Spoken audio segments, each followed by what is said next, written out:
Hello and welcome to SQRL Login. In this video I will show you how to use SQRL to log in to sites, how to set it up, and how to re-log in to site both on the device and on your computer.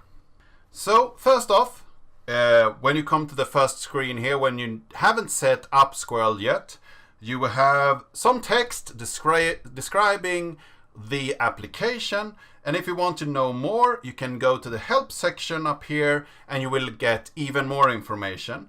And if you are not well versed in English, you can choose your own language to display the information to you. Most of these are up to date, but some of them can be missing some information. And hopefully more languages will be translated in the future.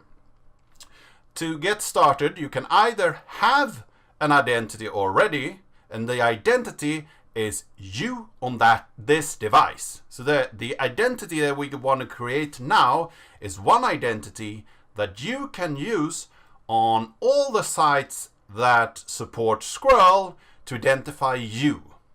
So if you, for instance, have a spouse and you use the same device, you may have two identities on the same device, but usually if you're using your phone, you usually only are one person using the phone, and in that case, one identity is good enough to use on any site on the internet, and it will be used to identify you.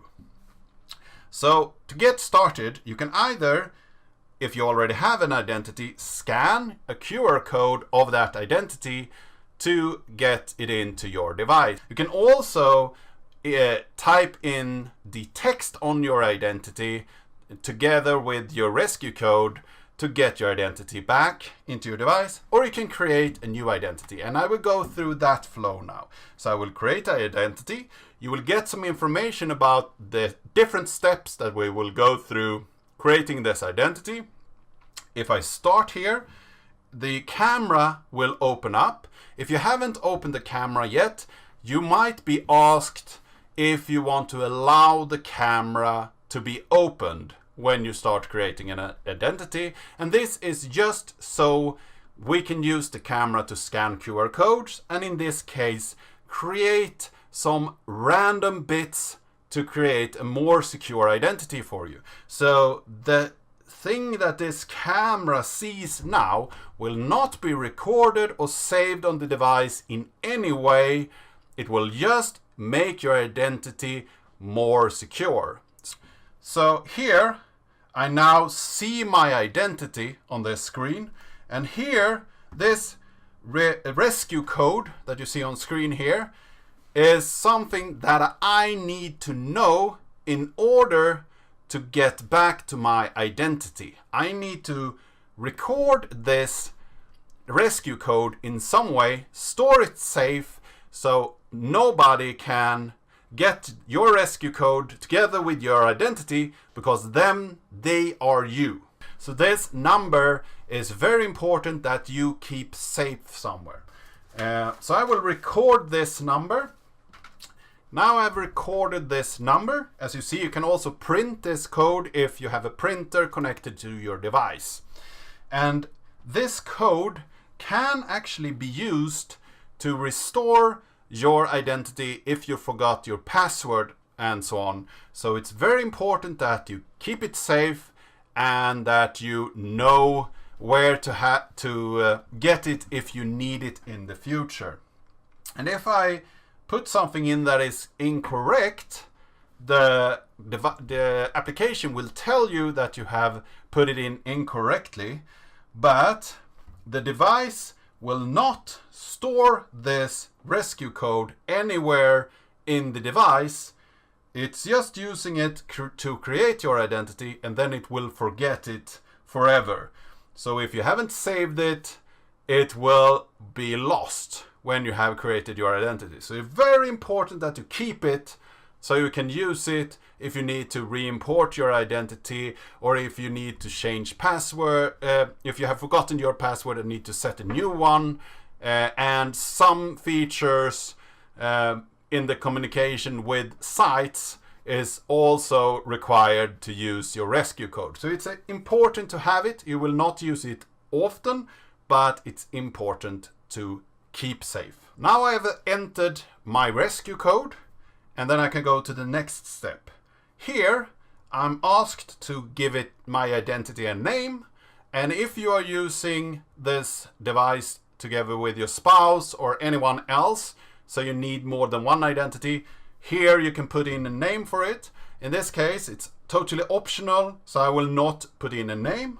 Then you can type in a password, and I will not type in a very secure password, and it's totally up to you to decide what password you want for your identity. And it's a password to store your identity safe on your device. It's not something that is used on any site or anything like that. It's just to encrypt and store your identity safely on your device. And you see here that we have also a strength meter that tells me that this is a very poor password. So if you want help to see if you can create a good password, you can use this guideline to create something that is secure for you. And this password is of course something that you need to remember, but you only need to remember one password per identity. So if I save here, you see that it actually starts a process of encrypting my identity with my rescue code. And this takes 60 seconds. And the reason is that it creates something that will encrypt your identity that will take 60 seconds every time you enter your recovery code. So you will not do this often, but if somebody wants to steal your identity and wants to try any of the rescue codes, for every try they have to wait 60 seconds. So it will take a lot of time to actually try all the different options. So that makes it pretty safe. And after this, it will encrypt your identity using your password for 5 seconds. And that's something that you can change in the settings if you like. But every time somebody tries a different password and tries get into your identity and use your identity, they need to wait 5 seconds to actually use your identity if they want to try all the different passwords that they may have come across. And now we have created our identity. So now we are done, and we get to this screen. And this screen is what you will see every time you open up SQRL Login when you have it set up. So this is where we want to do our login. So if we want to log into this community site here for the SQRL forums, I will click on login here, and this will show me the login screen, and I either somewhere I can click and do same device login. So if I want to log in on my computer, I can click on this link here, or I can scan this QR code, and that's what I'm gonna do now. So I will click the big button in the middle of this screen. I will scan this QR code, and you see here that it asks me, do you want to log into sqrl.grc.com? And that's the site that I see up in my browser location bar. So I know that I'm trying to log into this site. It's the same site. And then I will type in my password and press login. It will decrypt my identity, and then it will contact the server and log me in to this server. And now that you see that I haven't used its identity before, so I will create a new identity. I've already used phone test 1 in an earlier test. So this time I will create a new user called phone test 2. and email is optional. But if I don't type any email into this forum, it will not know how to reset my account at this forum. But it's totally optional, and that's a strength of this login procedure, because you don't need to give the site anything. It doesn't need your name, it doesn't need your email, it doesn't need your phone number, nothing. If you want to give it something, for instance, if you want to buy something, you need to give it addressing information. But because this is just a forum where you can go in and speak, it wants me to have a username so people can identify me by anything, but it can actually be just anything. So I can register here, and I will create a new user on this forum. And if I log out now, and we will try to log in and get the same user again on these forums. So I log out, click login, I will see this QR code again.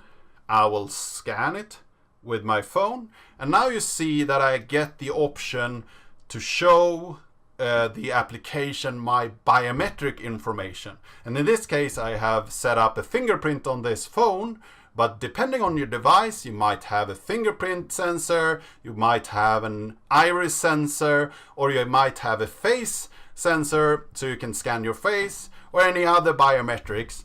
It will work as long as the Android system has that feature. And if you don't set up any biometrics, you can type in the first 4 characters of your password. Now my password was 4 characters, but if I chose a very long and hard password, I can just type in the first 4 characters, and that will be a quicker way to log in. And this quick way to log into a site will be available for 15 minutes, and that's also a setting that you can change in the application. But during these 15 minutes, I can log in again very quickly. So if you want to log in to a bunch of sites on during the morning when you come in to work, take your sip of coffee and then log into a few sites, that will be very quick and painless. So if I show it my finger now, it will contact the server and log me in as phone test 2. Another way I can log in is on the same device, and I will show that as well. So now you see on my device I'm not logged in, and I will press the login button, and this time I will click the login link instead, and this will open up the application on my phone and give me the options to show my finger to log in again, and I will press my finger against the finger sensor, and it will log me into the site on my phone. So now I can go into the forums and ask my question or be a part of the community. This was what I wanted to cover today. I wanted to give you a brief review how to use the Android application and some of the feature of the Android application. I hope that you found this interesting. I hope that you found this application intuitive. If you have any questions, you can either ask them here on Google Play, or if you are watching this on YouTube, you can ask your question there, or you can visit the forums at sqrl.grc.com, and there you can ask the community a question, and we will try to answer your questions at the best of our abilities. Thank you for watching, and I really hope to see you in the next video.